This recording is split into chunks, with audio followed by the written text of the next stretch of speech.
Assalamu alaikum wa rahmatullahi wa barakatuhu. Welcome back to the second video lesson on chapter 1, where we had seen the concept of Al-Qadar in Islam in the first video. The translation of Al-Qadar in English, what it means by Al-Qadar, that is the divine fate or destiny. We also had the chance to understand the meaning of Al-Qadar in the light of Holy Quran and Sunnah. So let us proceed with our lesson. Now in this lesson we will be talking about the 4 aspects of Al-Qadar. According to the scholars of Islam, the belief in Al-Qadar stands on 4 pillars. Let us see what they are and understand each one of them. So if you see here, you can see that there are 4 aspects of Al-Qadar. The first one is the divine knowledge. In Arabic we call it as Al-Ilm. The second aspect of Al-Qadar is the written destiny, which is Al-Kitaba in Arabic.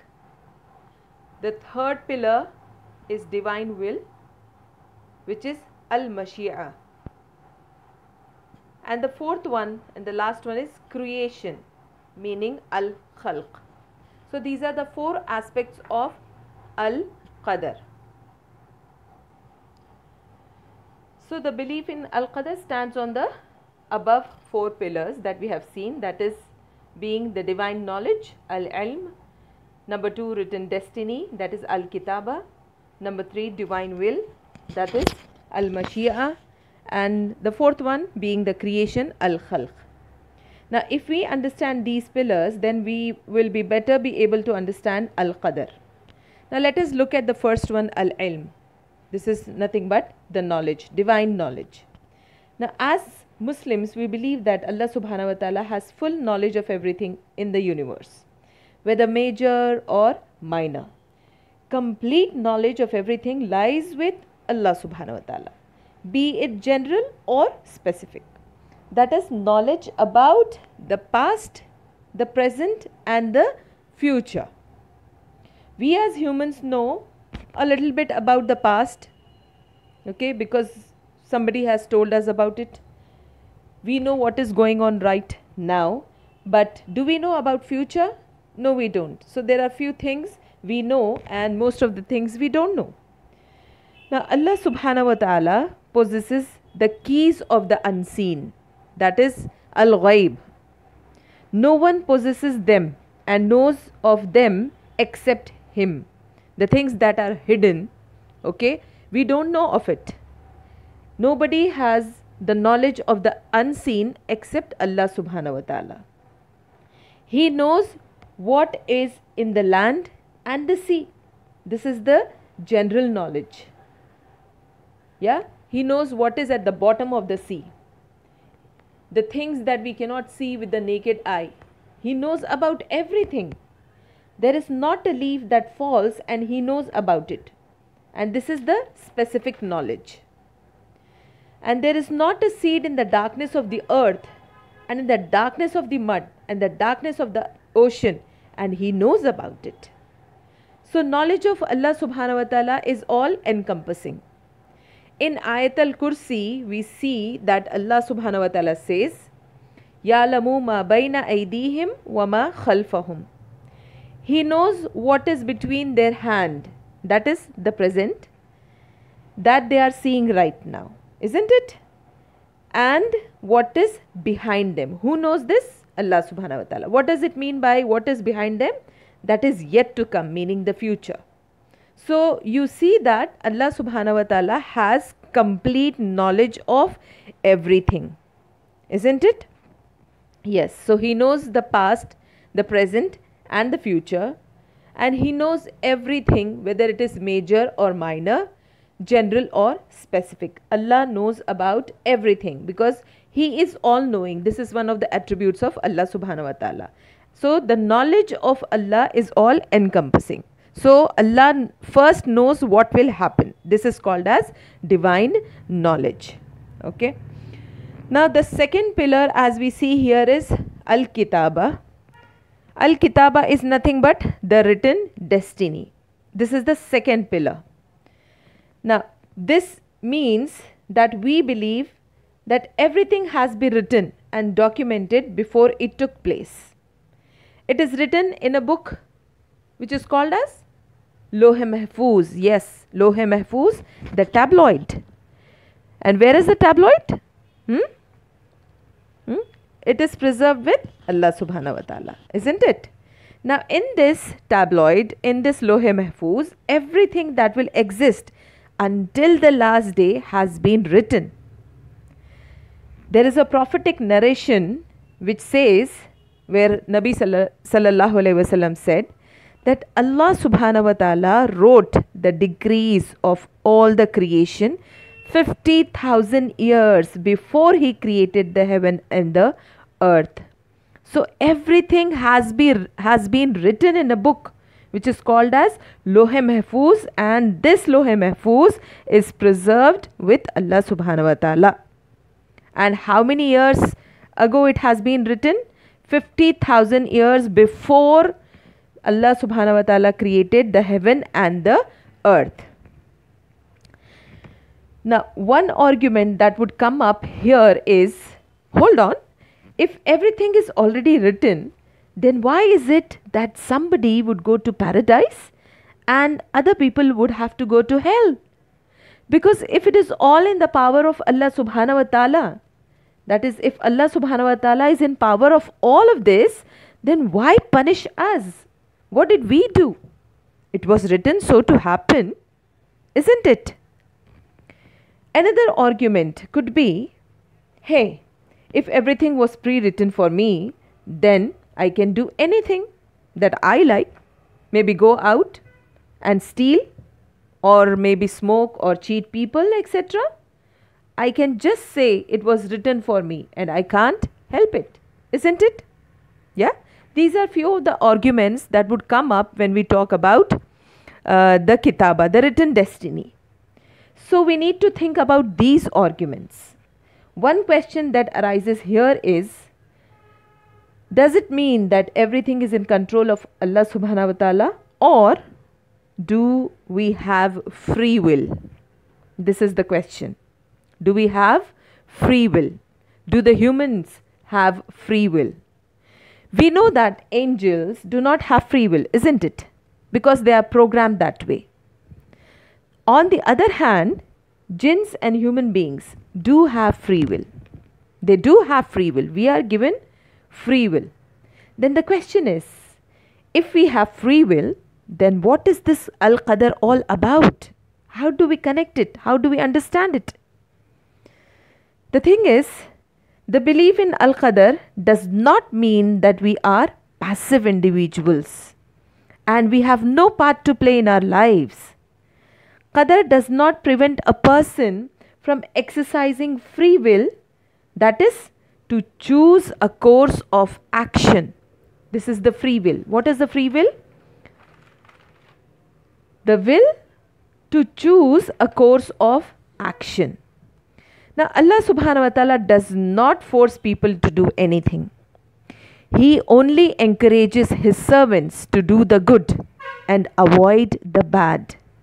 It's entirely up to the individuals as to whether he or she chooses to obey or disobey. So Allah gave man free will. In terms of what? In terms of choosing actions, whether good or bad. That's it. That's the free will that we have been given. What is it? Free will to choose our actions. There are few actions which are not in our control. Can you think of some actions that we cannot control? For example, let's see blood circulation in our body. Let's see the heartbeat. Can we control all this?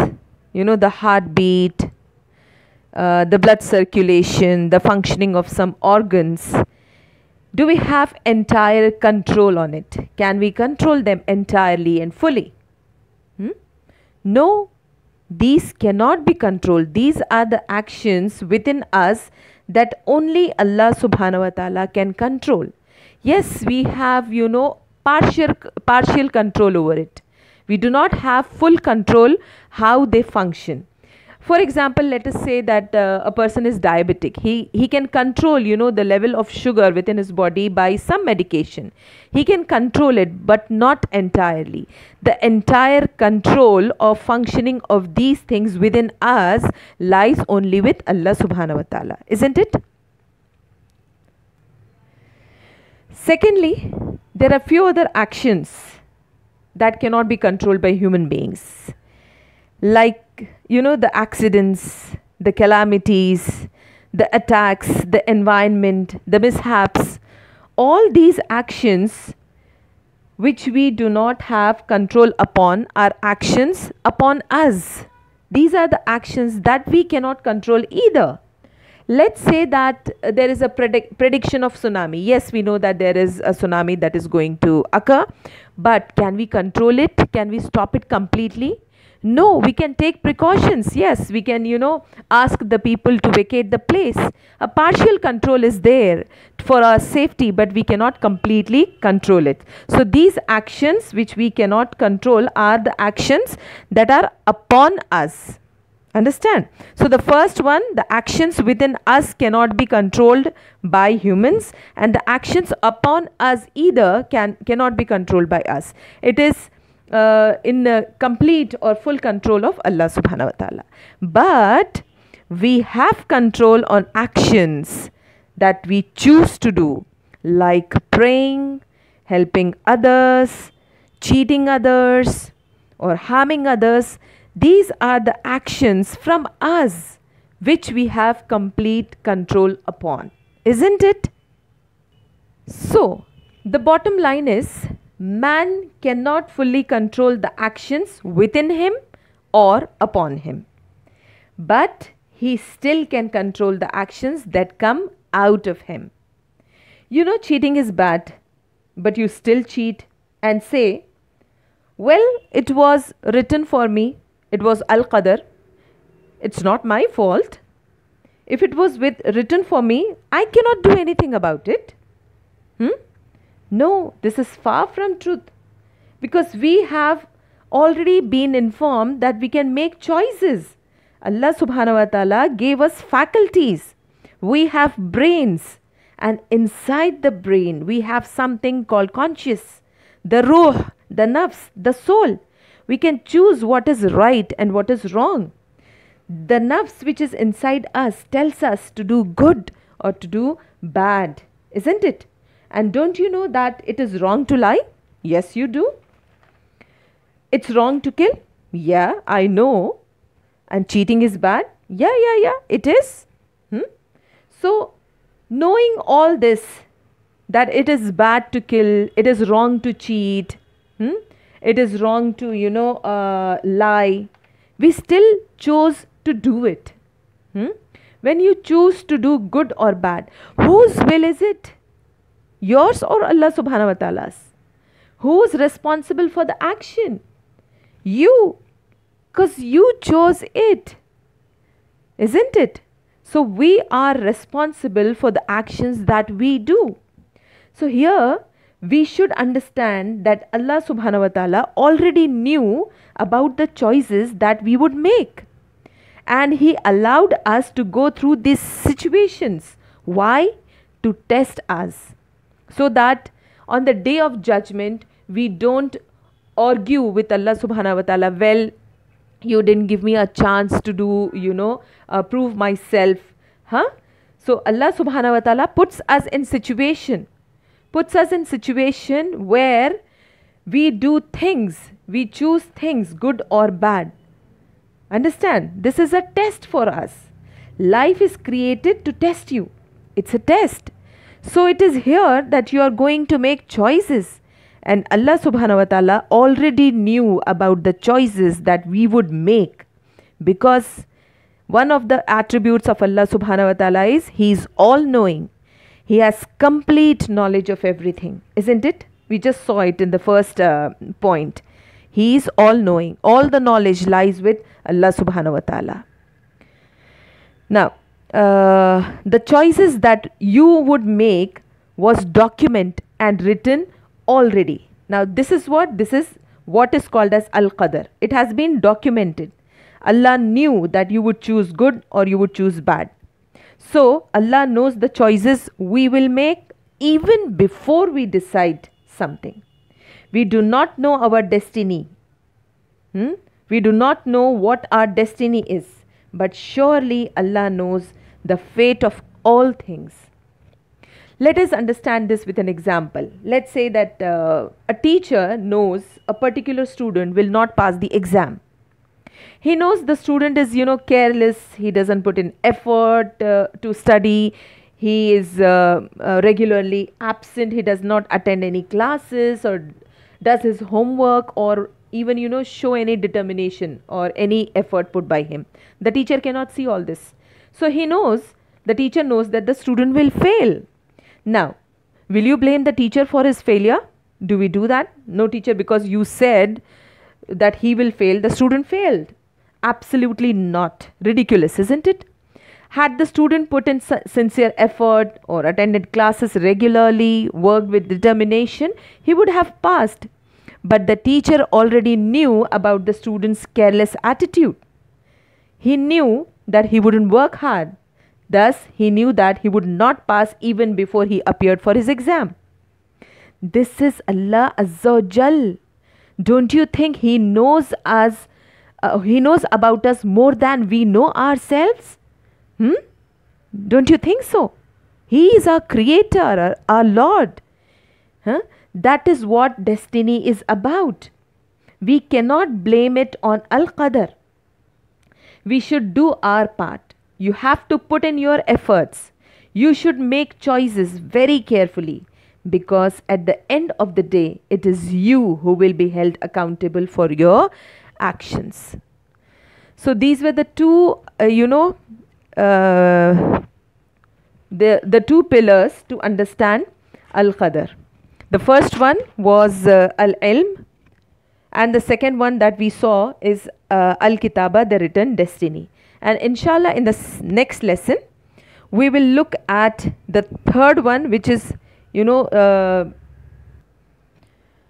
divine will, which is called as Al-Mashiyah, and the last one is the creation, Al-Khalq.